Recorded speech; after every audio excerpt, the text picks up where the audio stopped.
օրերս Նիկոլ Փաշինյանը այցելել էր Գյումրի, որտեղ ասել էր, հայտարարել էր, որ Range Rover առ Range Rover ենք վերադարձնելու Brabus առ Brabus, Յաշիկ առ Յաշիկ, թալանվածը հետ ենք բերելու։ Այո։ Դրանով ըստ էության Նիկոլ Փաշինյանը ազդարարեց Գյումրիում եւ Փարաքար համայնքում նախընտրական արշավի մեկնարկը, ընդ որում հետաքրքիր է, որ նրանք իրենց նախընտրական արշավները սկսում են թալանով, որովհետև սկսում են դրա համահավաքով, դրամ են հավաքում, որպեսզի դրանով մասնակցեն ընտրություններին։ Սա արդեն ավանդույթ է ՔՊ-ում, ամեն ընտրությունից առաջ իրականացնել թալան։ Միթամ իրանց ունեցած փողերն իրանց քիչ է, մի հատ էլ լրացուցիչ փող պիտի հավաքեն ամեն ընտրությունից առաջ։ Եվ ինչով է դա նշանավորվում։ Դեռ կարծեմ 18 թիվներ, երբ որ սրանք դրամահավաք նախաձեռնեցին խորհրդարանական ընտրություններից առաջ, ուրեմն հայտարարեցին, որ մեկ օրվա ընթացքում, թե կարծեմ դա 20 թվի Հարաքվեի նախաձեռնեցին, չեմ հիշում կոնկրետ որ առիթով էր, բայց դրամահավաք էր, հայտարարեցին, որ հավաքվել է 260 միլիոն դրամ գումար, թե ինչ-որ մի մեծ գումար մեկ օրում, ընդ որում առանց բանկային փոխանցումների, որոնց մասին տեղեկություններ կարող էին ունենալ 3 օր հետո, եւ առանց արտասահմանյան բանկային փոխանցումների, որոնց մասին տեղեկություններ կարող էին ունենալ մի շաբաթ հետո։ Բայց ընտրական օրենսգիրքը այդ ժամանակ նախատեսում էր, որ նախընտրական հիմնադրամի գումարը չի կարող գերազանցել 100 միլիոն դրամը։ Եվ ընտրական օրենսգրքով սահմանվում է, որ եթե նախընտրական հիմնադրամում հավաքվում է ավելի շատ միջոցներ, քան օրենքով սահմանված միջոցներն է, հետևաբար դրանք չի կարող ծախսվել, այսինքն կարող է ծախսվել միայն առավելագույն շեմով միջոցները, իսկ մնացած միջոցները, որը որ չի ծախսվում, դա պետք է փոխանցվի պետական բյուջե, դա ընտրական օրենսգրքի կարգավորումն է։ Հիմա քանի որ սրանք հավաքել էին այդ իրենց առաջին ռեկետի արդյունքում մի քանի անգամ ավելի շատ գումար, քան օրենքով կարող էին ծախսել քարոզարշավի համար, ասեցին անվանափոխեցին, չնայած սկզբից հայտարարել էին, որ սա դրամահավաք է Հարաքվեի համար, բայց ասեցին, չէ, սա դրամահավաք է քաղաքացիական պայմանագիր կուսակցության համար։ Կեսից անունը փոխեցին, որ տեսան փողերը շատ է, ու այդ փողերը ըստ էության այդ կուսակցությունը գրպանեց պետական բյուջեի միջոցներ, այսինքն այդ փողը պիտի գնար պետական բյուջե, գրպանեցին, յուրացրեցին եւ մնաց քաղաքացիական պայմանագիր կուսակցությանը։ Ու ամեն անգամ ամեն ընտրությունից առաջ սրանք մի հատ թալանի սեանս են կազմակերպում, որի կապակցությամբ իդեպ Transparency International միջազգային հակակոռուպցիոն կազմակերպությունը պաշտոնական զեկույց է գրել, որտեղ որ ասում է, որ իշխող քաղաքացիական պայմանագիր կուսակցության ֆինանսական միջոցները թափանցիկ չեն, անհայտ են դրանց ծագման աղբյուրները, որովհետև այդ հանգանակությունների մեջ եղել էին մարդիկ, ովքեր որ իբր հանգանակություններ էին արել քաղաքացիական պայմանագիր կուսակցությանը, բայց պարզվեց, որ այդ մարդիկ անձնական միջոցներ չունեն, այսինքն նշանակում է ինչ-որ մեկը տարել է մի քանի մարդկանց անձնագրերով, նրանց անունով փողեր է վճարել այդ կուսակցության, այսինքն ոչ թե իրական մարդիկ են եղել, տարել են իրանց հանգանակություններն են արել, այլ ընդհանրեն գտնվել է մի հատ միլիոնատեր, գումարը բաժանել է, ընդհանրեն 1 միլիոն դրամը բաժանում է 10 հատ 100,000 դրամի, գտնում է մարդ, ասում է պասպորտի տվյալները տվեք, դրանց ամեն մեկի պասպորտի տվյալներով մուտքեր են անում ՔՊ-ի հաշվի համար, եւ դա արձանագրվել էր Transparency International կազմակերպության կողմից, որ անհայտ են իրական ֆինանսավորողները այդ կուսակցության, պարզ չի թե այդ գումարները ինչ արդյունավետությամբ, ինչ ուղղություններով են ծախսվում, հատկապես նախընտրական շրջանում, եւ դա վերաբերել էր Երևանի ավականու 2023 թվականի ընտրություններին։ Հիմա սրանք Գյումրիում տապալելով օրինական ընտրված իշխանությունը, դեմ գնալով Գյումրի քաղաքի համայնքի ժողովրդի կարծիքին, ով մի քանի տարի առաջ կայացրել էր իր ընտրությունը, ձևավորել էր իր ավականին, իրավապահ մարմինների գործիքակազմը կիրառելով, մասնավորապես ձերբակալելով Գյումրում առավել շատ ձայներ ստացած եւ ՔՊ-ի կողմից դաշինքը լքած լինելու պարագայում Բալասանյան դաշինքի ղեկավարների, մասնավորապես Սամվել Բալասանյանի դեմ հարուցվել էր քրեական վարույթ, նա գտնվում է արտասահմանում, նրա դեմ հարուցվել է հետախուզում միջազգային, Սամվել Բալասանյանի մի որդին, որը այդ քաղաքական պայմանավորվածություններից հետո նշանակվել էր Իրաքում Հայաստանի դեսպան շատ կարճ ժամկետում հավատարմագրերը Իրաքի նախագահին հանձնելուց 57 օր հետո հետ ականջվել դեսպանի պաշտոնից, Սամվել Բալասանյանի մյուս որդին ուրեմն ձերբակալվել էր Երևանի Զվարթնոց օդանավակայանում, նրա դեմ քրեական վարույթ է նախաձեռնվել, սկզբնական շրջանում կիրառեցին այլընտրանքային խափանման միջոց, հետո ավելի խստացրեցին այդ խափանման միջոցը եւ այդ գործընթացներից հետո Գյումրի համայնքի Բալասանյան դաշինքի սկզբից ցուցակի հաջորդ համարի տեխնացուները հրաժարվեցին իրենց տեխնացությունից, նոր դրանից հետո ավականու գործող անդամները, այդ թվում քաղաքապետը ակնհայտ էր, որ դա իշխանական ճնշումների հետևանքով։ Եվ մենակ դրա հետևանքով է, որ հիմա Գյումրիում անցկացվում է համայնքի ավականու արտահերթ ընտրություն։ Իսկ այդ ժամանակ ԿՊ-ն պարտվել էր ընտրություններում եւ ԿՊ-ի համամասնական ցուցակը գլխավորում էր այն ժամանակվա Շիրակի մարզպետը, որը հետագայում նշանակվեց այդ ձախողումից հետո տարածքային կառավարման եւ ենթակառուցվածքների փոխնախարար, ընդգրկվեց Մեհեր Գրիգորյանի գլխավորած Հայաստանի եւ Ադրբեջանի սահմանային հանձնաժողովների կազմում եւ հիմա էլ դուրս է շպրտվել առհասարակ պետական կառավարման համակարգից։ Եվ այդ ձախողումից հետո հիմա փորձում են նորից իշխանազավթում իրականացնել Գյումրի քաղաքում, բայց ակնհայտ է, որ խայտառակ վիճակում են, նույնիսկ սեփական տեխնացու չունեն առաջադրման համար եւ ըստ էության մարդկային հարաբերություններում, քաղաքական հարաբերություններում կիրառելով մինչ այդ անասնագողության հայտնի մեթոդները գնացել են Սարիկ Մինասյանին, բերել են դեպի քաղաքացիական պայմանագիր կուսակցություն, որը նախկինում եղել է Լուսավոր Հայաստան կուսակցության անդամ, մամուլում տեղեկություններ եղան, որ անդամակցել է նաև Հանրապետական կուսակցությանը, հիմա դարձել է ԿՊ-ի անդամ, բայց մինչև այդ դայով եղել է անկուսակցական, այսինքն մի քանի կուսակցություն կա, որին այդ ընթացքում չի անդամակցել Սարիկ Մինասյանը, եւ հիմա կիրառելով անասնագողության մեթոդները այդ մարդուն բերել են ԿՊ եւ ակնհայտ խայտառակ ցածր վարկանիշի պայմաններում զգալով, որ տապալվում են այդ ընտրություններում, ուրեմն վերցրել են ԿՊ-ի ամբողջ ղեկավար կազմը եւ գնացել են Գյումրի։ Երեք Գյումրիում եղել, ասենք դահլիճը, որ նայում ես, լիքը մարդկային կերպարանքով կենթանի ողջ արարածներ ու դրանց մեջ գյումրեցի չկա։ Ասենք ընդեղ է Ալեն Սիմոնյանը, ընդեղ է Սուրեն Պապիկյանը, ընդեղ է, չգիտեմ, Վահագ Ալեքսանյանը, ընդեղ են նախարարներ, փաստորեն ինչքան երևանցի, իջևանցի, տարբեր տեղերից, բացի գյումրեցիներից, ով ասես ընդեղ կա։ Ու սրանք մտածում են, որ այսքան ավտոյով, այսքան մարդով են գնա մի սրահում լսվեն սեն դրա համավակ անել։ Գյումրիում իրանք ձայն են ստանալու։ Այ բալա, ձեզ գյումրեցիները պիտի ընտրեն։ Դու երևանցիներով էլ իջևանցիներ, երևանցի գնացել եք, ո՞նց պիտի այդ համայնքում ընտրություն անեք։ Ակնհայտ է, որ տապալվել են եւ քանի որ ոչ ծրագիր ունեն, ոչ այդ քաղաքի կյանքում դրական փոփոխություն են մցրել երբևէ, ոչ կարողացել են իրենց խոստումները երբևէ կատարել, գնացել է Գյումրիում կանգնել է այդ իր պրիմիտիվ, այդ իր մակերեսային հետամնաց դատողություններով, ասում է ռեյնջերս առ ոնց որ քիչ առաջ մեջ բերվեց, ռեյնջ առ ռեյնջ, բրաբուս առ բրաբուս, Ящик առ ящик, այսինքն սա այնքան պրիմիտիվ է, որ ասենք ենթադրենք, չգիտի որ բրաբուսը մեքենայի մագնիշ չի, բրաբուսը ընդամենը մի ընկերություն է, որը տյունինգ է անում տարբեր մեքենաների, հիմնականում Mercedes-ի հետ է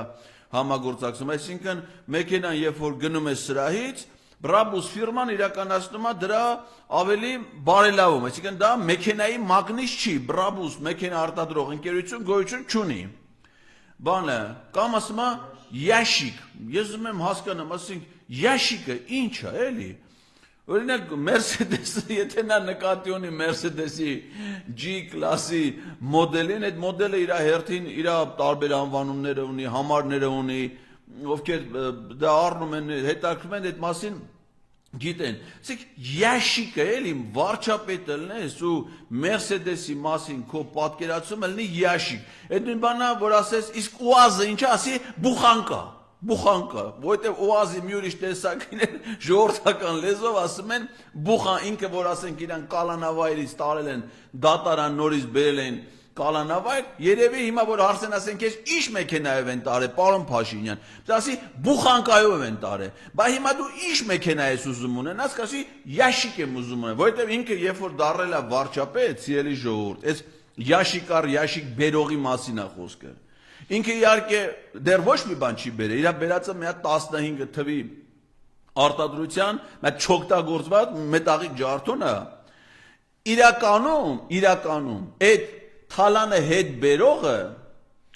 մենակ իր սպասարկման համար, միայն իր սպասարկման համար առել են 2 հատ S-կլասի Mercedes, որը առնելուց հետո տարել են Ռուսաստանում զրահապատել են, զրահապատելուց հետո նոր բերել են իմ ինքա օգտագործումը, ամեն մեկի մոտավոր արժեքը կազմում է $500,000 եւ 2 հատ էլ Lexus նոր մոդելի, որը արդեն մեծ մեքենաներն է, ջիպերը, նորից տարել զրահապատել, այսինքն միայն իր սպասարկող մեքենաների գումարը կազմում է մոտարապես $2 միլիոն։ Դրա հետ միասին ինքը ձեռք է բերել պետական պահպանության աշխատողների ծառայողների համար իրան ուղեկցող մի քանի գերթանկարժեք ավտոմեքենաներ։ Միայն իր զուգընկերուհու, որ սկի կիններ չի, համար, որը ուներ մինչ այդ 2019 թվականի արտադրության Lexus սպասարկող մեքենա, 2023 թվականին առել են 2023 թվականի արտադրության մոտարապես $135,000 արժողությամբ Lexus, որը սպասարկում է իր զուգընկերուհի Աննա Հակոբյանին։ Ու սրանք էլ մարդ ու կնիկ պոդքաստ են անում, էդ էլ են վերացրել հիմա, ու այդ ասկի պոդքասթի ժամանակ ասում է Աննա, դու գիտես այդ Lexus-ը քոնն է, ասում է բաումն է, հետաքրքիր է էլի, որովհետև իրան թվացել է, թե իրանն է այդ խեղճ կնիկը, այ աղջի ասում է, էդի քոնը չի է, բա, էդի պետական պահպանության ծառայությանն է, էդի քո հետ ընդհանրապես կապ չունի, հիմա ասում է պետական պահպանության ծառայողները, այդ ջիպից բացի ունեն նաև ատրճանակ, այդ ատրճանակի մեջ է կամ փամփուշտներ, քոնն են դրանք, ասում է չէ, բայց ավտոն է քոնը չի, բա Հիմա այդ ապուշությունը դուս տվեց, ինքը դրանք հետ կապ չունեն, որ Աննան ինչ մեքենայով է մանգալի, ինչ ուղեկցումներ ունի, քանի թիկնապահ նրան սպասարկում, մի բան, որ մենք երբևէ չենք տեսել, ոչ լուսահոգի Ռիտա Սարգսյանի պարագայում, ոչ Բելա Քոչարյանի պարագայում, ոչ առավել եւս Լյուդմիլա Տեր-Պետրոսյանի պարագայում, որ ասես բան մենք երբեք չենք տեսել, այս աստիճանի շքեղություն, այս աստիճանի սպասարկում, անվտանգություն, իրանք այս ձևով թալանում ուտում են 1 միլիոն ուշադրություն, 1,7 դրամ օրական ծախսվում է ամառանոցային տնտեսության միայն պահպանման ծախսերի վրա։ Ընդ որում կառավարության որոշման մեջ փոփոխություն են արել, սննդի ծախսերն են մտցրել դրա մեջ։ Այսինքն, սրանք միայն, նորից եմ կրկնում, առանց անվտանգության աշխատողների, դրանց աշխատավարձերի, առանց մեքենաների, դրա պահպանման ծախսերի, դրանք լրիվ պետական պահպանության ծառայության ծախսերով է գնում, բոլորը գաղտնի, բոլորը սրանց հետ կապված ինչ ծախս կա գաղտնի։ Միայն ամառանոցային տնտեսությունների պահպանման օրական ծախսը կազմում է 1,7 դրամ։ Հիմա ինչքան մարդ, որ ինձ լսում է եւ ինչքան մարդ, որ հետո լսելու է։ Թող մի հատ հիշի, թե ինքը ինչ աշխատանք է կատարում ու ամսեկան ինչքան աշխատավարձ է ստանում։ Ու եթե պարզի, որ ինչ-որ մեկ ամսեկան ստանում է 500,000 դրամ աշխատավարձ, ուրեմն թող ինքը իմանա ամսեկան իր դժվար աշխատանքը, որ առավոտ պիտի լինի գնա գործի, պատասխանատու աշխատանք անի, իրիկունը հոգնած գատուն։ Եթե դա ամսեկան արժի 500,000 դրամ, ապա Նիկոլ Փաշինյան ու Աննա Հակոբյանը օրական ուտում են 3 անգամ դրանից շատ։ Ու այդ անողը գնացել ասում է, բան ենք անելու, կոպեկ այդ ջիպ առ ջիպ, յաշիկ առ յաշիկ թալան ենք հետ բերել, ու դա գիտեք երբ ասում, պաշտոնավարման 7-րդ տարում, երբ որ այդ իր ասածը հնարավոր էր անել պաշտոնավարման 7-րդ րոպեում, Հետո էլ այնես բաները ասում, այնես մարդկաց ներկայությամբ ասում։ Արա մարդիկ կանգնի Ալենի դեմը տես բան կասի։ Ալեն Սիմոնյանի դեմը կան, որ ասեք հիմա ամբողջ մամուլը գրում է, թե ինչ արժի Ալեն Սիմոնյանի կոշիկը։ Ու դա Աբու Հասանի մաշիկը չի։ Դա Ալեն Սիմոնյանի կոշիկն է, որը արժի $1100։ Ալեն Սիմոնյանը մինչև 2018 թվականը ադրբեջանա-թուրքական հեղափոխությունը այդ հնարավորությունները չուներ։ Հիմա իրանք սկսես թալանն արել են, ամբողջ ժողովրդին օրական կեղեքում թալանում են, գրև ասում է, մենք եկել են Գյումրին իշխանություն զավթեն։ Գյումրին իշխանություն զավթես, որ ինչ անես, զարգացնես Գյումրին։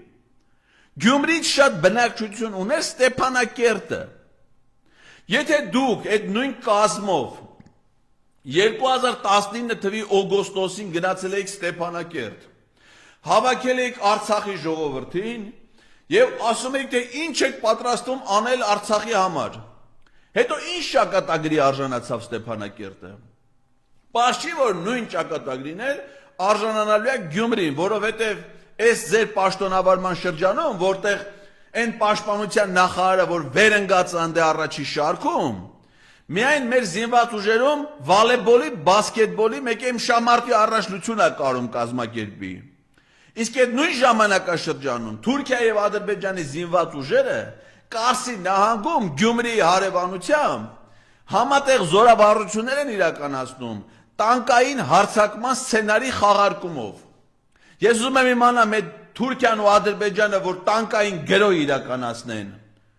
Գյումրուց մի քանի կիլոմետր հեռու, այդ որ ուղղության վրա պիտի լինի այդ տանկային գրոհը։ Վրաստանի, Իրանի, թե Մեքսիկայի։ Պարշի, որ ձեր իշխանության գալու այդ թալանչիներով օրական մարդկանց թալանելուց հետո իշխանություն եք զավթում այդ երկիրը դրա լուսավոր ու շենք քաղաքները թշնամիներին հանձնելու նպատակով։ Ամենամեծ թալանչիներն են սրանք այնտեղ կանգնածներ եք Գյումրիում հայ ժողովրդի պատմության մեջ ավելի մեծ վնաս մեր պետությանը, մեր ժողովրդին, դրա առանձին քաղաքացիներին դեռ ոչ ոք չի տվել։ Ու հələ եղած թալանը հերիք չի, անցել են ապագան թալանելու, մեր սերունդների ապագան թալանելու, պետության պարտքը կրկնապատկելով։ Մի պարտ, որը պիտի վերադարձնեն մեր սերունդները 30 տարով, որ վարկ են վերցնում, 30 տարի հետո, որ պիտի սկսեն այդ վարկը մարել, այդ վարկը մարող 50 տարեկան է այն ժամանակվա, հիմա 20 տարեկան է, ուսանող է։ Եվ նա հələ չգիտի, որ եթե այս երկիրը մնա, ինքը ինչքան վարկ պիտի մարի, որ Ալեն Սիմոնյանը այսօր հագնի $1100 կոշիկներ, նստի 90 միլիոն դրամանոց BMW, որպեսզի իրան ուղեկցեն մի քանի հատ Toyota Prado-ներ, մի հատ Toyota Prado-ը սպասարկի իր ընտանիքին, այն դեպքում, երբ որ կինը ունի Range Rover, որի ծագումը ոչ ոք չի կարողացել ապահովի, ու այդ Range Rover-ը Range Rover հետ բերելու ցուցակի մեջ ոնց որ դա չկա։ Սիրելի ժողովուրդ, սիրելի գյումրեցիներ, ակնհայտ է, որ սրանք տապալվելու են եւ վռնդվելու են իշխանական համակարգից եւ Գյումրու ընտրությունները հենց դրա ցուցանիշն ալելու։ Տիգրան Ավինյանի ղեկավարած անիվ հիմնադրամը միլիարդավոր դրամների վնաս է տվել մեր պետությանը։ Միլիարդավոր։ Ու ազգային ժողովի падգամավորը հարց է տալի վարչապետին։ Ինքը խուսափում է այդ հարցին պատասխանել։ Չենք խոսում այդ մասին։ Թե ինչքան գումար է հավաքել իրականոջ ղեկավարած Իմ քայլը հիմնադրամը,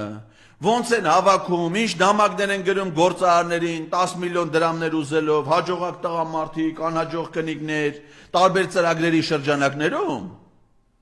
Դրա մասին հիմա ոչ մեկ չի խոսում, չեն ուզում խոսեն։ Ուղղակի դա թալանում են։ Ու այդ թալանը քիչ են համարում։ Մի հատ է կպել են փոքր եւ միջին բիզնեսին, շրջանառության հարկը են վերացնում, մի հատ էլ որպեսի հարկերով թալանեն կեղեքեն։ Մի հատ էլ են գրանցված աշխատողներից հայտարարագրեր են ուզում, որ դրանց հարսանիքի նվերները եւ Ռուսաստանից բարեկամներ ուղարկած փողեր թալանեն։ Այդ սաղ համարում են քիչ։ Ու հələ 7 տարի անց Սաշիկից է խոսում։ Այ բալայս 7 տարվա ընթացքում Կարլեն կարդեն, այ Կարլեն։ Քո աղբերներից խոսա, քո սիփանից խոսա,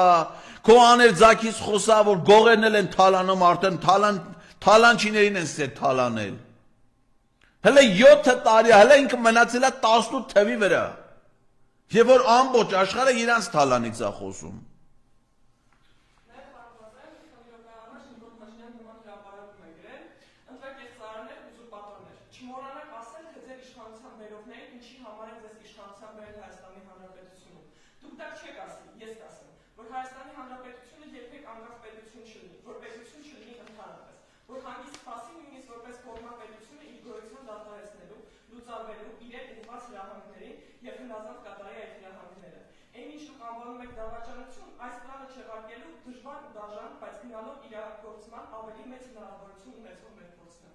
Եփ է գրե։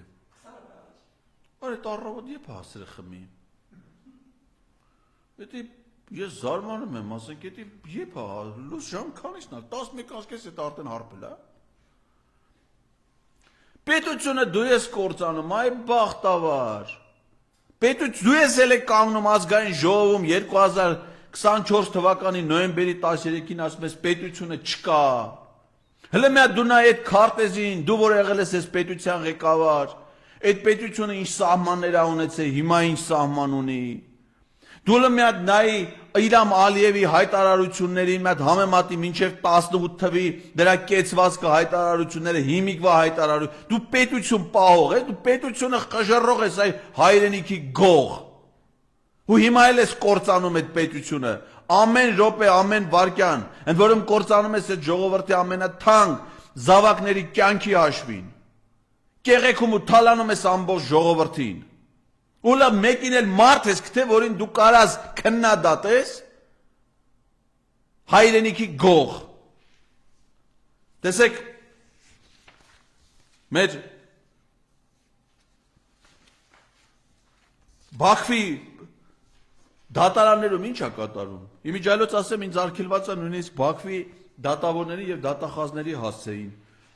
քննադատական խոսք ասելը։ Մեր իմ վերաբերող սահմանափակումները վերաբերում է նաեւ ըստ վարույթն իրականացնող մարմնի պարզաբանումների, վերաբերում է նաեւ Ադրբեջանի բանտում ապօրինի պահվող մեր քաղաքացիների դատավարությանը։ Բայց մենք ինչ ունենք այնտեղ։ Ռուբեն Վարդանյանը ուղերձա հղե, ակնհայտ է չէ, որ նա գտնվում այնպիսի հաստատությունում, որ նրա ցանկացած խոսքը, այդ թվում հեռախոսազրույցը ընտանիքի անդամների հետ, խիստ վերահսկվում է։ Եվ եթե Ադրբեջանի անվտանգության ծառայությունը թույլատրել է, որ նա խոսի ոչ միայն ընտանիքի անդամների հետ հեռախոսով, այլ իմանալով, որ նա ուղերձ է ուզում հղի, եւ իր տեսակետները արտահայտի թույլատրել են, նշանակում է ինչ որ վերաբերմունք են դրսևորել։ Իսկ Հայաստանի հանրային հեռուստաընկերությունը այն վերաբերմունքն է դրսևորել, որ ուղղակի չի հեռարձակե այդ ուղերձը։ Եվ ընդհանրապես Հայաստանի հանրային հեռուստաընկերությունը չի անդրադառնում Բաքվի դատարանում ընթացող դատավարությանը։ Դա իրենց հետաքրքիր թեմա չի։ Ադրբեջանը բանտա հանցագործ են դատում, շատ նոր, այդ իրանց երկրի դա մեր հանրային հեռուստաընկերությանը չհետաքրքրող թեմա է առհասարակ։ Բայց Ռուբեն Վարդանյանի ուղերձը ցավոք սրտի լրիվ այլ շեշտադրումներ ուներ, եւ ես անկեղծ ասած եկա այն տպավորության, հուսով եմ, որ մտածեմ, որ ես սխալ եմ, որ նա հրաժեշտի խոսք ասաց հայ ժողովրդին, որովհետև այն որոշումը, որ ինքը կայացրել է, ըստ էության դա հրաժեշտի խոսք էր, որովհետև հացադուլը, որ ինքը հայտարարել է, եւ այն ֆիզիկական առողջական վիճակը, որ ինքը դա ունի, դա լավ բանի մասին չի վկայում։ Եվ նրա այդ ներողություն խնդրել է տարբեր քաղաքացիներից, տարբեր մարդկանցից, իր տեսակետները, իր համոզմունքները վերստին արտահայտել է, չնայած իր դժվարին վիճակում գտնվելուն, իր սկզբունքային մոտեցումները պահպանել է, դա այլ խորհուրդ ունի։ Եվ նա գիտակից բանական մարդ է, նա շատ լավ հասկանում է, թե իրան ինչ ճակատագիր է սպասում։ Բոլոր բանական մարդիկ գիտեն եւ հասկանում են, որ քանի Հայաստանում իշխանության է Նիկոլ Փաշինյանը, այդ մարդիկ, ովքեր հիմա նստած են Բաքվի բանտերում, նրանք բոլորը այնտեղ մնալու են մինչև իրենց կյանքի վերջին պահը։ Ոչ ոք նրանց ազատություն չի տալու։ Մեղադրանքները շինծու, որ առաջադրվել են Արցախի ռազմաքաղաքական ղեկավարությանը, դրանք մի քանի էջ, հարյուրավոր էջ միայն մեղադրանքներն են, որոնց համար նախատեսվում է ցմահ ազատազրկում։ Այսինքն այդ մարդիկ որևէ շանս չունեն հայրենիք վերադառնալու եւ ազատության մեջ ապրելու։ Քանի Հայաստանում վարչապետը ադրբեջանա-թուրքական շահերը սպասարկող Նիկոլ Փաշինյանն է։ Եվ Ռուբեն Վարդայանը դա գիտակցում է։ Եվ այդ որոշումն է կայացրել։ Հացադուլի գնալ եւ չդադարեցնել հացադուլ, այսինքն դա չանել կարճաժամկետ կտրվածքով ինչ որ իր վրա ուշադրություն սևեռելու, իր խնդիրները բարձրացնելու համար, դա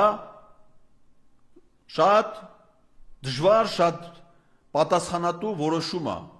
բայց ինքը կայացրել է այդ որոշումը։ Իսկ ինչ ունենք մենք այդ ամեն ինչի հետ կապված։ Ադրբեջանի նախագահի անվտանգության հարցերով խորհրդական Հիկմետ Հաջիև, որը ըստ էության Ադրբեջանի նախագահի տեսակետը արտահայտող պաշտոնյա է, այսինքն նախագահի խորհրդական անվտանգության հարցերով, այսինքն նա չի կարող ասել մի բան, որը համաձայնեցված չի իր նախագահի հետ։ Նա մշտապես արտահայտում է այն կարծիքը, որը ունի Ադրբեջանի նախագահը։ Իսկ ինչ է ասում Հիկմետ Հաջիևը։ Խաղաղության պայմանագրի տեքստի շուրջ զգալի առաջընթաց է գրանցվել, Բաքվի եւ Երևանի միջև խաղաղության պայմանագրի սակայն մի քանի չլուծված խնդիր մնացել է։ Ադրբեջանը բարեխղճորեն բանակցում է Հայաստանի հետ տարբեր հարթակներում, տարածաշրջանում երկար սպասված խաղաղությանը հասնելու համար։ Մենք իսկապես հավատում ենք, որ կա խաղաղության պայմանագիր կնքելու պատմական հնարավորություն եւ չպետք է բաց թողնենք այդ հնարավորությունը։ Եվ որպես այդ հնարավորություն Հիկմետ Հաջիևը հույս է հայտնում, որ Հայաստանի իրավապահները, Հայաստանի իշխանությունները Ադրբեջանին կհանձնեն բոլոր այն իրենց բնորոշմամբ ռազմական հանցագործներին, որոնք հիմա թաքնվում են Հայաստանում։ Իսկ թե ովքեր են այդ ռազմական հանցագործները, դա երևակայելու, մտածելու, ենթադրելու տեղ չի թողնված, որովհետև Ադրբեջանի գլխավոր դատախազը հայտարարել է, որ դատարան ուղարկված է գործի անջատված մասը, եւ այդ նույն գործով վարույթը շարունակվում է, եւ այդ վարույթի շրջանակում մեղադրյալի կարգավիճակ ունեն Հայաստանի նախագահներ Սերժ Սարգսյանը, Ռոբերտ Քոչարյանը, Սեյրան Օհանյանը, Զորի Բալայանը, Վազգեն Սարգսյանը, Մոնթե Մելքոնյանը, այսինքն նրանց մեր ազգային հերոսներին, ովքեր հիմա ողջ չեն, նրանց կդատեն Բաքվի դատարանում հետ մահու, իսկ Արցախի մյուս հերոսներին, ովքեր ողջ են, նրանց պետք է հանձնել Ադրբեջանի իշխանություն։ Որևէ մեկը կասկածում է, որ դա Նիկոլ Փաշինյանն անելու է։ Ես անկեղծ ասած չեմ կասկածում։ Տեսեք դրա երեկվա եւ այսօրվա գրառումները դրա մասին են։ Երևանի Զվարթոց օդանավակայան վայրեջք կատարելու Ադրբեջանի հատուկ ծառայությունների մի մասնավոր օդանավ եւ Բաքույա վերադառնալու թվարկածս անձանց որպես ուղևոր տանելով։ Ինչպես մի քանի օր առաջ, չունենալով Թուրքիայի հետ որևէ դիվանագիտական հարաբերություններ, չունենալով կնքված որևէ համաձայնագիր, այդ թվում արտահանձման վերաբերյալ որևէ համաձայնագիր, Հայաստանի իշխանությունները Թուրքիայի իրավապահ մարմիններին հանձնեցին Հայաստանի տարածքում գտնվող Թուրքիայի մետախուզման մեջ գտնվող քաղաքացիների։ Ու կապ չունի նրանք ինչ մեղք են ընդե գործը ինչ են արել։ Սա նշանն է, որ սրանք պատրաստ են Թուրքիայի եւ Ադրբեջանին տան ցանկացած մարդու, որին Թուրքիա եւ Ադրբեջանը կուզի։ Ընտրությունների են գնում մեր հարգարժան գործընկերները։ Դժվար թե ձեզ այդ հնարավորությունը տրվի տեխնացու առաջադրվելու։ Ընտրություններից առաջ է հանձնելու Հայաստանի բոլոր ռազմաքաղաքական ղեկավարներին, բոլոր ժամանակների։ ովքեր արժանացել են պետական պարգևների, առավել ևս Արցախի հերոսներին, բոլորին առանց բացառության հանձնելու Ադրբեջանին։ Մի ձև կա, իրար ամենօրյա ողջագուրումների փոխարեն, այսպես կոչված թիմակիցների միջոցով, մեկտեղել ջանքերը, մեկտեղել հանուն ազգային ազատագրական պայքարի նաև ձեր իսկ անվտանգությունից ելնելով, որովհետև ձեր անվտանգությունը նաև մեր պետության անվտանգությունն է, որովհետև այդ մարդիկ մեր պետության բոլոր ժամանակների ղեկավարները, նրանք անանձնական կերպարներ են, անանձնական գործիչներ են։ Պետք չի Բակո Սահակյանի կամ Արկադի Ղուկասյանի կամ Արայիկ Հարությունյանի հանդեպ դրական կամ բացասական վերաբերմունք ունենալ նրանց կարգավիճակի համար։ Նրանց նկատմամբ դատավարությունը հայ ժողովրդի նկատմամբ։ Ցանկացած հայ մարդ Ադրբեջանի այս ձևակերպումներով եւ մեկնաբանություններով համարվում է հանցագործ։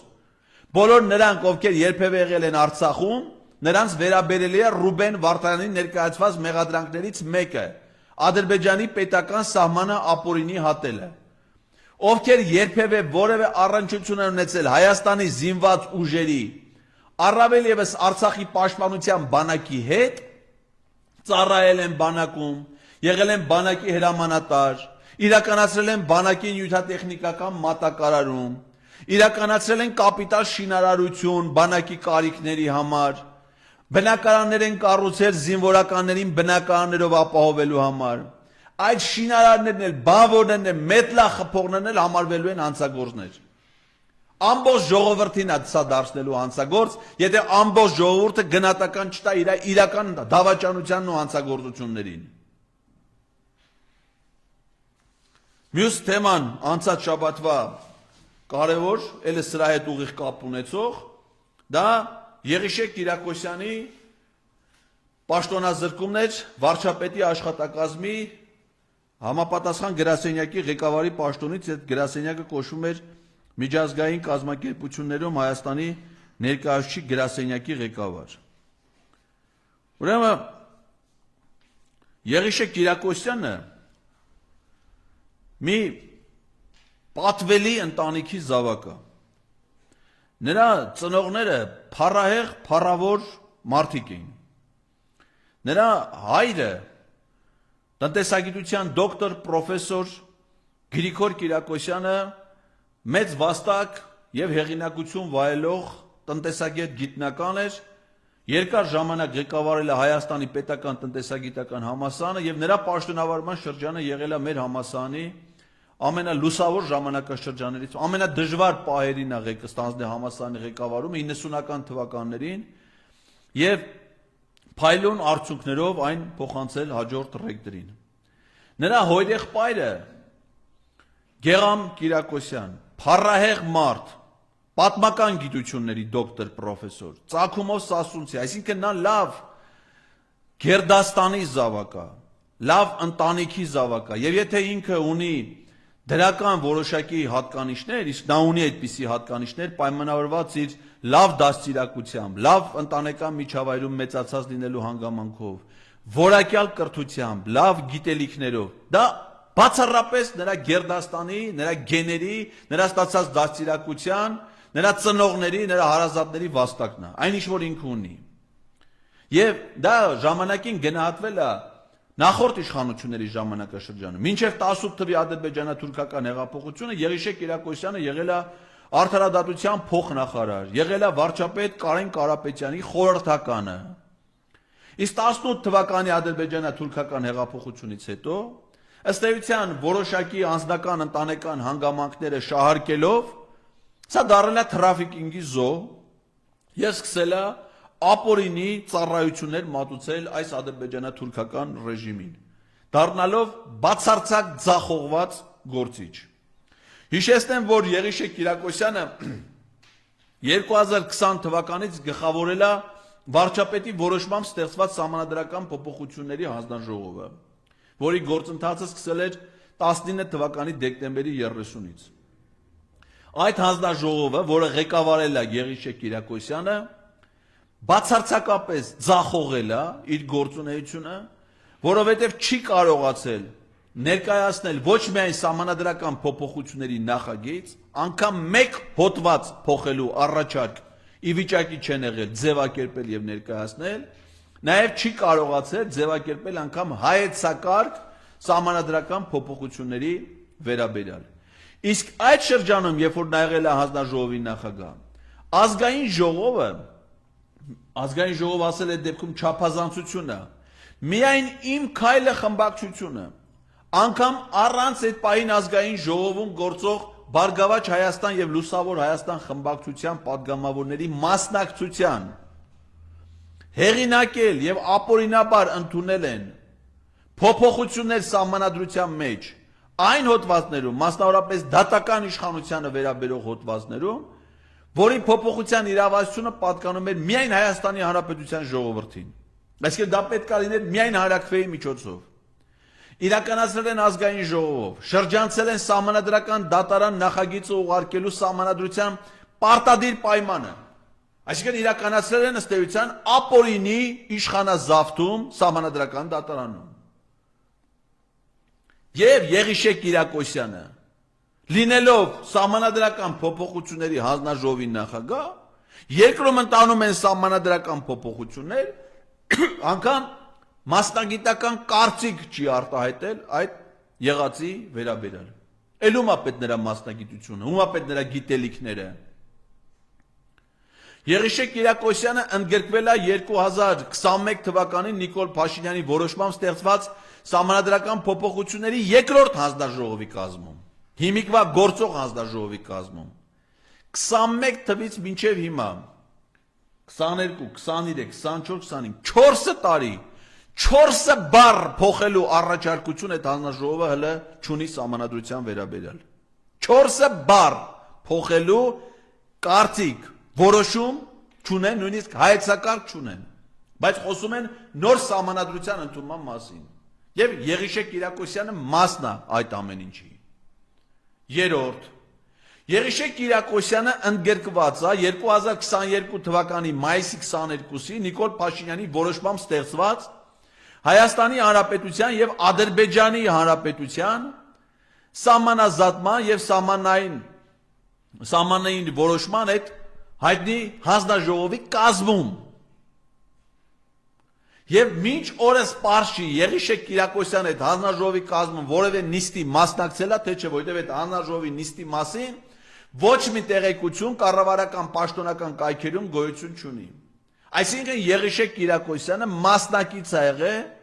հայրենիքի առանձին հատվածները թշնամուն հանձնելու դավաճանական գործընթացին։ Եղիշեկ Կիրակոսյանը ընդգրկված է եղել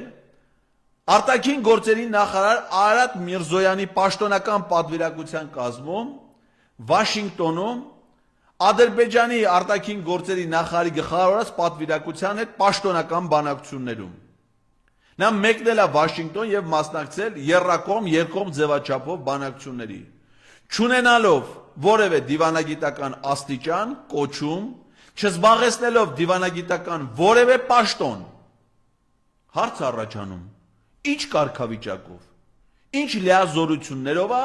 Եղիշեկ Կիրակոսյանը ընդգրկվել մի կողմից Ադրբեջանի հետ սահմանային հարցերի հանձնաժողովի կազմում, միաժամանակ նաև Ադրբեջանի հետ բանակցություններ վարող պատվիրակության կազմում։ Եվ հիմա Եղիշեկ Կիրակոսյանը հրաժեշտ է տալի իր պաշտոնին, որ ժամանակաշրջանում, երբ որ Ադրբեջանը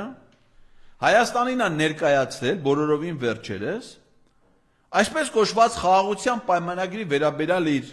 նոր դիրքորոշումները, որտեղ ըստ Իլհամ Ալիևի տված վերջին հարցազրույցի տեղեկությունների կա ադրբեջանական պահանջ, որպեսզի Հայաստանը հրաժարվի միջազգային տարբեր ատյաններում, այդ թվում միջազգային քրեական դատարանում Ադրբեջանի դեմ մինչ օրս ներկայացված բոլոր դատական հայցերից։ Եղիշեկ Կիրակոսյանը այն ստորաբաժանման ղեկավարն է վարչապետի աշխատակազմի, որը պատասխանատու էր այդ հայցերը մշակելու, ներկայացնելու, Միջազգային դատարաններում դրանք պաշտպանելու, Հայաստանի դիրքորոշումները ձևակերպելու եւ ներկայացնելու համար։ Եվ արել է այդ ֆունկցիան։ Մենք տեսել ենք նրան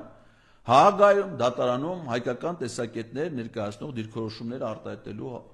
ժամանակ։ Եվ հիմա ինչ ենք տեսնում։ Տեսնում ենք ադրբեջանական պահանջ հրաժարվելու բոլոր այդ հայցերից եւ Եղիշե Կիրակոսյանի պաշտոնազրկում, որով նա իր երախտագիտությունն է հայտնում վարչապետ Նիկոլ Փաշինյանին վստահության համար։ Այսինքն նա ոչ թե համարձակվում է, ոչ թե ազնիվ է գտնվում ասելու ողջ իրականությունը, որը մենք կռահելու, գնահատելու, ենթադրելու համար ունենք բավարար հիմքեր։ Բայց նա չի ասում այդ ճշմարտությունը մեզ։ Բայց պարզ է, որ Եղիշե Կիրակոսյանի վռնդելը իշխանության համակարգից դա ադրբեջանական հերթական պահանջի կատարումն է։ Սա նշանակում է, որ Նիկոլ Փաշինյանը համաձայնվել է դատական հայցերը հետ կանչելու ադրբեջանական պահանջին։ Իսկ ինչի է դա արվում։ Որովհետև ի տարբերություն Նիկոլ Փաշինյանի, որը չունի ընտանեկան դաստիարակություն, որը չի ստացել ակադեմիական կրթություն, Նիկոլ Փաշինյանի փաստաթղթավորված ամենաբարձր կրթությունը դա Իջևանի թիվ 1 միջնակարգ դպրոցի ավարտական ատեստատն է, որից իմիջիայլոց ունի նաև Վահե Ղազարյան։ Հոգին թևացում է ամենուր։ Իլհամ Ալիևը ծնվել է Խորհրդային Միության անվտանգության ծառայության գեներալ լեյտենանտի ընտանիքում։ Հեյդար Ալիևը եղել է KGB-ի գեներալ լեյտենանտ։ Ադրբեջանական Հանրապետության կոմունիստական կուսակցության կենտրոնի առաջի քարտուղար։ Խորհրդային Միության մինիստրների խորհրդի նախագահի առաջի տեղակալ։ Ես ստացել է ակադեմիական կրթություն Ռուսաստանի առաջատար համալսարաններից մեկում, միջազգային հարաբերությունների համալսարանում եւ նաեւ պաշտպանել է տեխնացուական ատենախոսություն։ Եվ ինքը գիտի ՄԱԿ-ի կանոնադրությունը։ Ինքը գիտի թե ինչ է նշանակում ԵԱՀԿ Միսկի խմբի համանախագահություն։ Ինքը գիտի թե ինչ է նշանակում բանակցային գործընթաց ԵԱՀԿ ձևաչափում։ Եվ նաեւ գիտի թե ինչ է նշանակում ռազմական հանցագործություն։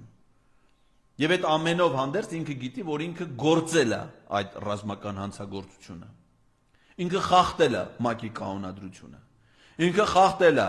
ԵԱՀԿ Միսկի խմբի համանախագահության ձևաչափը, տապալել է բանակցային գործընթացը, խախտել է այդ ձևաչափով ներկայացված հիմնարար սկզբունքները, որոնք ընդունելի են եղել ողջ միջազգային հանրության համար, եւ սանձազերծելով պատերազմ, ռազմական գործողություններ, դժբախտություն է բերել ոչ միայն Հայաստանի, այլև Ադրբեջանի ժողովրդի համար, որովհետև այդ պատերազմական հանցագործությանը զոհվել են նաև տասնյակ հազարավոր ադրբեջանցիներ, զինծառայողներ։ Եվ ինքը գիտի, որ դա կոչվում է ռազմական հանցագործություն։ Եվ նաև հասկանում է, որ այդ ռազմական հանցագործության համար ինքը շուտ ուշ դատապարտվելու է։ Բայց նաև հասկանում է, որ կարա դատապարտվի, եթե կա հայցադիմում որևէ մեկի կողմից։ Դժվար թե այդ հայցադիմումը ներկայացներ Չեխիան։ Դժվար է այդ հայցադիմումը ներկայացներ Ինդոնեզիան։ Եվ ոչ էլ կներկայացներ Պերուն, չնայած այն հանգամանքի, որ վերջերս այնտեղ գնացել էր հանրապետության նախագահ Վահագն Խաչատուրյանը։ Այդ հայցը պետք է ներկայացնի Հայաստանի Հանրապետությունը։ Եվ եթե Հայաստանի Հանրապետությունը չի ներկայացնում այդ հայցը եւ հրաժարվում է մինչ այժմ ներկայացված հայցերից, ուրեմն Ալիևը չի ենթարկվում պատասխանատվության։ Ուրեմն այն ռազմական հանցագործությունը, որը ինքը գործել է, ներվում է եւ ամեն ինչը դառնում է օրինական։ Սա է Եղիշե Կիրակոսյանի պաշտոնանկության էությունը։ Ուրեմն մյուս թեման, որ ես առանձնացրել եմ,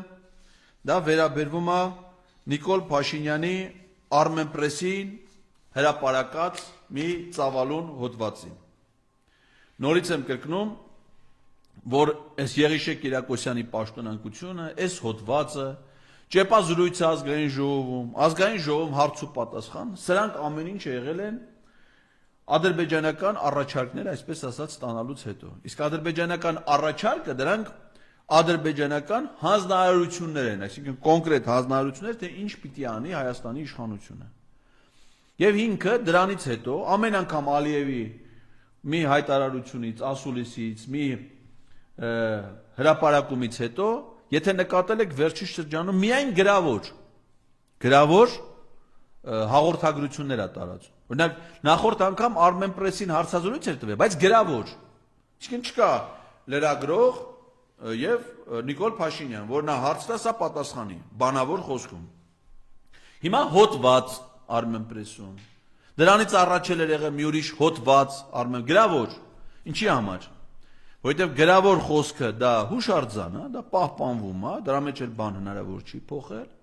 Դա նույնն է, եթե դա իր տեսակետն է, ուրեմն եթե լինի պայմանագիր, պայմանագրում պետք է արտացոլվի այն, ինչ որ արդեն գրել է ինքը։ Եվ երկրորդը պատասխանատվությունն է։ Օրինակ ես հիմա խոսում եմ բանավոր։ Հնարավոր է, որ իմ խոսքի մեջ լինի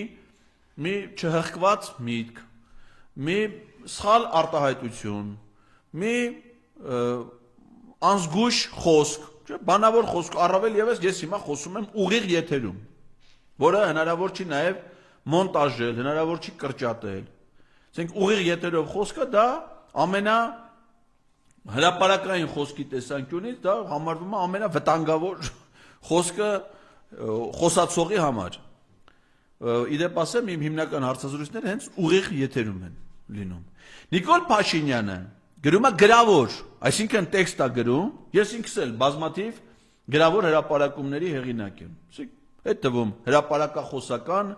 հոդվածներ, գիտական հոդվածներ, դա ինչ է նշանակում, որ գրում ես տեքստը, հետո կարդում ես այդ տեքստը, հիշում ես բաներ, որ կարելի է դրա մեջ ներառել, ավելացնում ես, օգտվում ես գրականությունից, նայում ես տարբեր աղբյուրներից, ավելացնում ես, շտկում ես խոսքը արտահայտությունները, հեռացնում ես որոշ մտքեր, հետո նորից ես նայում, հետո սրբագրում ես, հետո մի հատ տառա սխալներն ես նայում, որպեսզի վրիպակներ չլինեն, կետադրական սխալներն ես գտնում ուղում, ու դրանից հետո տալիս ես մի հատ էլ միգուցե խմբագրման, ասենք եթե դա պիտի հրապարակվի, եթե գիտական հոդվածը նաև պաշտոնական ընդդիմախոսի, գրախոսողի, դրա դիտողություն, սա այդ գրավոր խոսքն է։ Հիմա ինքը Ալիևին վերաբերող հարցերում գրավոր է հանդես գալի, որ ամեն մի բառ, ամեն մի արտահայտությունը լինի խիստ մշակված։ Իսկ ինչ էր ասում Armenpress-ի իր հարցազրույցի հիմնական այդ հոդվածի մասում, որ ասում է, իր մեղրին եք ուզում։ Արա ինչ մեղրի, այ եղբայր։ Հայաստանը ձեզ, ասում է, Հայաստանի ողջ տարածքը կարա օգտագործվի Ադրբեջանի կողմից Նախիջևանի հետ կապը հաստատելու, Թուրքիայի հետ կապ հաստատելու համար։ Ինչի մենակ մեղրին, դուք միամիտ չեք։ Եթե կարելի է նաև Տավուշից մտնել Հայաստան, եթե կարելի ասեն թե Քարվաճառից մտնել Ջերմուկ, Ջերմուկից գնալ Զառիթափով, բարձրանալ Խնձորուտ, Նորազնաբերդ, Նախիջևան։ Եթե կարելի է այդ Հակարի կամրջից մտնել, գալ գնալ Սիսիան, Անգեղակոթի մոտով, դուրս գալ գնալ Նախիջևան։ Եթե կարելի է Վարդենիսից մտնել, գալ Երևանով, գնալ, ասենք, Մարգարայով դեպի Թուրքիա, երասխով նորից մտնել Նախիջևան։ Տեսեք, քանի ճանապարհներ առաջ, այդ ինչ որ ես ասում եմ, սա ոչ թե իմ մտահղացումներն են, այլ մի հատ բուկլետ ունի, կոչվում է Խաղաղության խաչմերուկ, կապույտ գույնի տպած, լամինացիա արած, Նազելի Բաղդասյան, դրանից մի դաստան ունի, չգիտեմ, գողեր ես վերջերս, որ Նազելի տնից գողություն արել են, Խաղաղության խաչմերուկի բուկլետներ տարել են, դե չէ։ Նա այդպես դաստեկով ունի, բաժանում են։ Օրեթում են հանդիպումների ժամանակ, բաժանում են այդ բուկլետները։ Ընդդեմ գրած է, կարմիր կետերով նշած է այն սահմանային կետերը, որտեղից ադրբեջանցիները կարան մտնեն Հայաստանի տարածք։ Եվ հիմա ինքը ասում է, որ առաջի էտապում բերեք բեռնատարների, բեռների, գնացքների ազատ տեղաշարժ ապահովենք Հայաստանի տարածքով։ Այս ամբողջ հոդվածի հիմնական իմաստը։ Իհարկե դրանում խոսք չկա Ադրբեջանի տարածքով հայկական բեռների, բեռնափոխադրումների համար։ Այնտեղ խոսք չկա երկաթգծով հայկական բեռներ Ադրբեջանի տարածքով ենթադրենք դեպի Ռուսաստան տանելու համար։ Այնտեղ խոսք չկա Թուրքիայի տարածքով, ասենք Գյումրի Կարս երկաթգծով բեռները դեպի Թուրքիայի Սևծովի նավահանգիստներ, միջերկրական ծովի նավահանգիստներ հասցնելու մասին։ Դա այդ մասին խոսք չկա ոչ իրավհոդվածում, ոչ բանակցում, ոչ միտեղ։ Միակ քննարկվող հարցը, որի վերաբերյալ ինք ունի սկզբունքային դիրքորոշում եւ համաձայնություն, դա այնն է, որ Հայաստանի տարածքը պիտի օգտագործվի ադրբեջանցիների համար։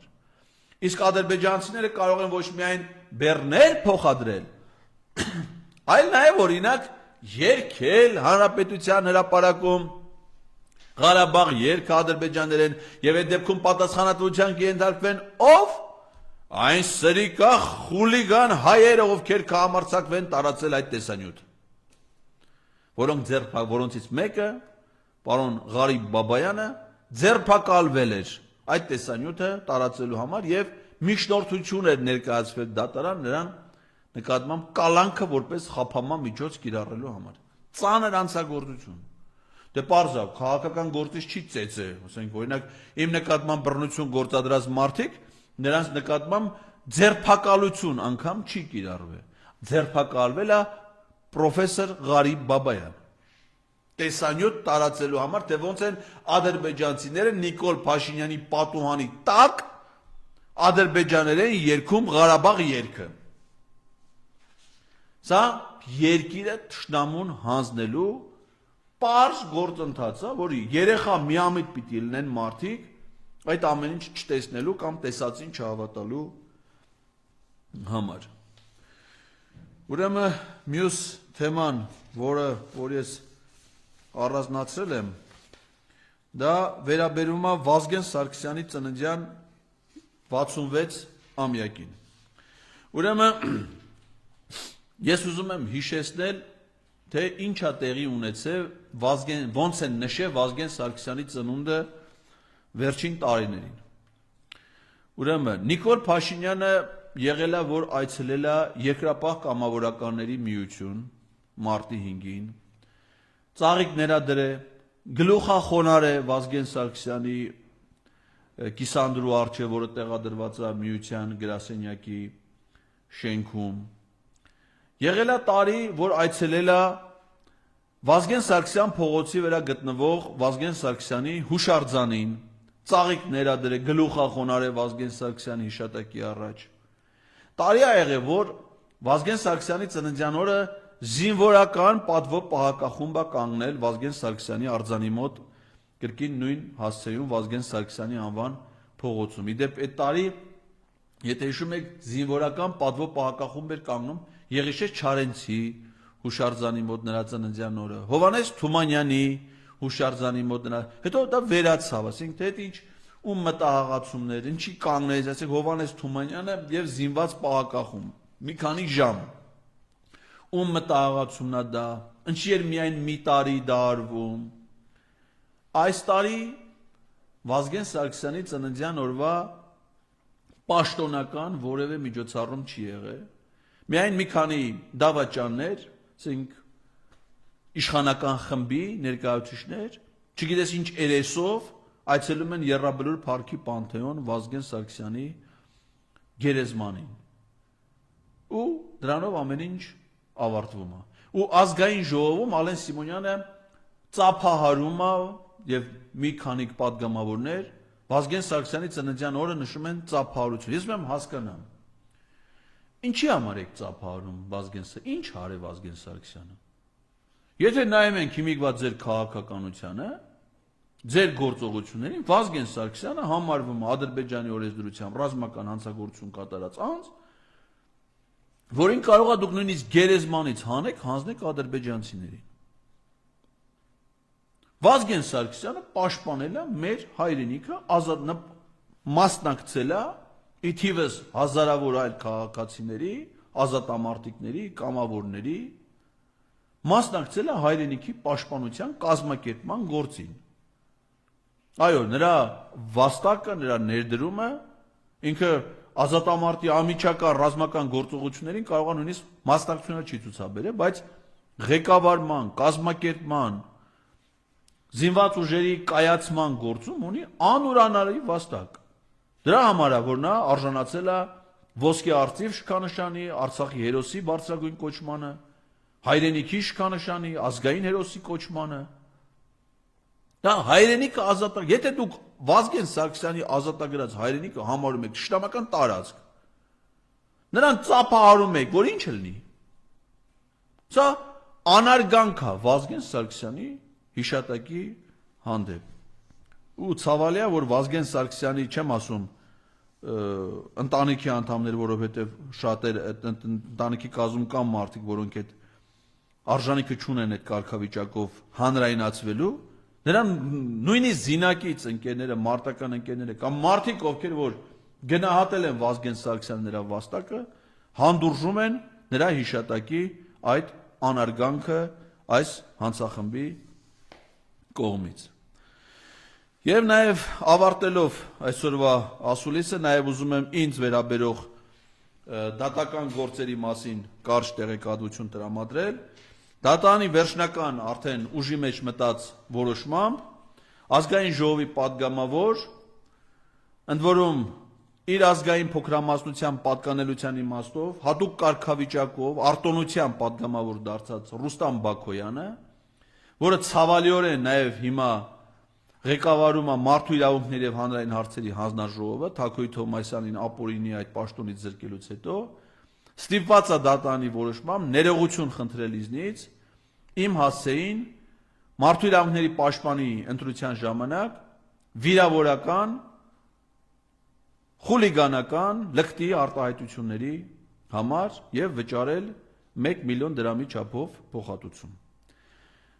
Առաջին ատյանի դատարանը նմանատիպ որոշում կայացրել է նաև ազգային ժողովի падգամավոր, քաղաքացիական պայմանագիր խմբակցության քարտուղար, հանրության ավելի շատ հայտնի 0.24, հաշվի առնելով այն դեղնականաչավուն զանգվածի պարունակությունը, որ 17 թվականի դեկտեմբերին հայտնաբերվել է իր մոտ, որով տարվել է ոստիկանության Երևան քաղաքի վարչության Քանաքեռ Զեյթունի բաժին, նա էլ պետք է ներողություն խնդրի նույն նիստում իր վիրավորական արտահայտությունների համար։ Իհարկե վերջինս դեռ ունի բողոքարկման հնարավորություն, բայց դատարանի առաջին ատյանի դատարանի վճիռը արդեն կայացվել է։ Եվ ես պատրաստում եմ առաջիկայում դիմել ազգային ժողովին, տենց ասեմ, որովհետև այդ գործընթացը միայն մի հոգի չի որոշում, այլ ազգային ժողովում է քննարկվում, այս երկու падգամավորների լիազորությունները վաղաժամկետ դադարեցնելու միջնորդությամբ, որովհետև նրանք իրենց այդ պահվածքով արդեն դատարանի որոշմամբ հաստատված վարքագծով, պահանջով ոչ միայն իմ հասցեին վիրավորանք են հնչեցրել, ինչի համար ենթարկվում են պատասխանատվության, այլև ցուցաբերել են ազգային ժողովի կանոնակարգով եւ ազգային ժողովի падգամավորի կարգավիճակի եւ գործունեության մասին օրենքով падգամավորին ներկայացվող անհամատեղելի վարքագիծ։ Այսինքն օրենքը հստակ սահմանում է պահանջներ падգամավորի գործունեության, այդ թվում էթիկայի վարվեցողության իմաստով օրենքով սահմանված պահանջներ։ Եվ այդ падգամավորները խախտել են այդ պահանջները, հետևաբար չեն կարող շարունակել պաշտոնավարել, որովհետև նրանց պաշտոնավարումը վնասում է Հայաստանում առհասարակ օրենսդիր իշխանության հեղինակությունը, իսկ Ռուստամ Բաքոյանի պարագայում առավել ևս ստվերում է այդ հրաշալի ժողովրդի հեղինակությունը, այդ հրաշալի ժողովրդի հանդեպ մեր ունեցած հարգանքը, որովհետև նա որպես եզդի փոքրամասնության ներկայացուցիչ միակն է, որը ներկայացնում է այդ հրաշալի ժողովրդին մեր ազգային ժողով, եւ այդ ժողովուրդը արժանի է, որպեսզի ազգային ժողովում իրենք ներկայացված լինեն այդ ժողովրդի նրա գեղեցիկ ավանդույթների, նրա հրաշալի նկարագրի կրողը ներկայացուցիչ, այլ ոչ թե սովորական խուլիգան։ Նաև ասեմ, որ իմ հանդեպ նախաձեռնված քրեական վարույթը շատ տարօրինակ, ես արդեն ստացել եմ մեղադրական եզրակացությունը, որ ուղարկվել է դատարան, ծանոթ եմ գործի նյութերին, Արդեն ուղարկվել է դատարան։ Շատ կարճ ժամանակ, պատկերացնում եք, փետրվարի 21-ին ինձ առաջադրվում է մեղադրանք, փետրվարի 28-ին արդեն գործը ուղարկվում է դատարան մեղադրական եզրակացությամբ։ Ես իհարկե ինձ վերագրվող, ինձ մեղսագրվող արարքը չեմ ընդունել, ես ինձ համարում եմ անմեղ մարդ, այդ իմաստով օրինավոր քաղաքացի, այն արտահայտությունները, որ առիթ են հանդիսացել իմ դեմ քրեական վարույթ նախաձեռնելու համար, դրանք բացարձակապես չեն վերաբերում այն հոդվածին քրեական օրենսգրքի, որով ինձ մեղադրանք է առաջադրվել, եւ ավելին ես դրանք պնդելու եմ եւ ներկայացնելու եմ իմ հրապարակային խոսքում հնչեցրած արտահայտությունների հիմնավորումները, ոչ թե որպես տեղեկություն այս կամ այն անձի մասին, այլև բնորոշում եւ ձևակերպված հստակ փաստարկված տեսակետ։ Դա դուք կլսեք, սիրելի հայրենակիցներ, դատարանում, երբ որ սկսի այս գործով դատավարությունը, կարծում եմ դա կլինի առաջիկայում, եւ ես եւ հզոր փաստաբանական խումբը, որը միացել է ին շահերի պաշտպանությանը, իդեմս 5 իրավապաշտպաններ նախաձեռնության հեղինակավոր փաստաբաններ Ռուբեն Մելիքյանի, Վարազդատ Հարությունյանի, Արսեն Բաբայանի, Վահան Հովհաննիսյանի եւ Սերգեյ Հարությունյանի, կարծում եմ, որ ձեզ սպասում է, սիրելի հայրենակիցներ, շատ հետաքրքիր դատավարություն, ոչ թե իմ մասով, իմ գործունեության, ես դրանում ընդհանրապես չեմ կասկածում, դա կարելի ասել ջարդված արդեն գործը իր բովանդակության մեջ, այլ այդ դատավարությունը առիթ է լինելու մեր հասարակության այս վերջին շրջանի, հատկապես Սահմանադրական դատանի այն որոշման քննության համար դատարանում, որը առիթ է հանդիսացել այդ վարույթը նախաձեռնելու համար, խոսքը վերաբերում է Հայաստանի եւ Ադրբեջանի միջև սահմանային հանձնաժողովների կանոնակարգի Սահմանադրական դատարանում քննության գործընթացի հանգամանքներին։ Ես կարծում եմ, որ այս դատավարությունը առիթ է հանդիսանալու այդ հանգամանքները դատարանում հրապարակայնորեն փաստերով ներկայացնելու համար, որի եզրակացությունները կարծում եմ շատ ոգևորիչ կարող են լինել շատ մարդկանց համար։ Այսքանը, շնորհակալություն։